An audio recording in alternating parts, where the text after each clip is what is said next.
مشرق وسطی کی صورتحال بدترین ہو گئی۔ عالمی برادری نے تنازع پھیلنے کا خدشہ ظاہر کر دیا۔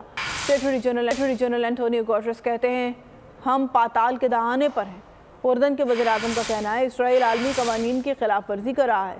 سعودی ولی عہد شہزادہ محمد بن سلمان نے غزہ کا محاصرہ فوری ختم کرنے کا مطالبہ دہرا دیا۔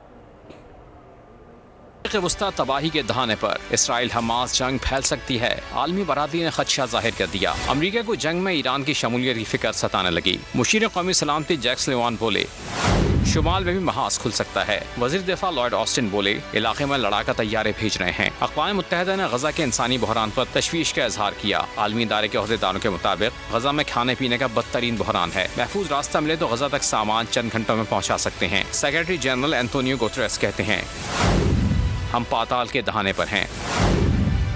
حماس یرغمالیوں کو فوری اور غیر مشروط طور پر رہا کرے۔ اسرائیل انسانی ہمدردی کی بنیاد پر فوری اور بلا روک ٹوک رسائی کی اجازت دے۔ اردن کے وزیر اعظم کا کہنا ہے کہ اسرائیل عالمی قوانین کی خلاف ورزی کر رہا ہے۔ سعودی ولی عہد شہزادہ محمد بن سلمان نے غزہ کا محاصرہ فوری ختم کرنے کا مطالبہ دہرا دیا۔ مصری صدر عبد الفتاح السیسی نے اسرائیل کو آئینہ دکھایا۔ امریکی وزیر خارجہ سے ملاقات میں بولے اسرائیل کا رد عمل اپنے دفاع کے حق سے باہر ہو گیا ہے۔ یورپی یونین نے صورتحال کا سارا ملبہ حماس پر گرا دیا۔ کہا یرغمالیوں کو کسی پیش کی شرط کے بغیر رہا کیا جائے۔ سبسکرائب کریں اور بیل دبائیں تاکہ کوئی خبر رہ نہ جائے۔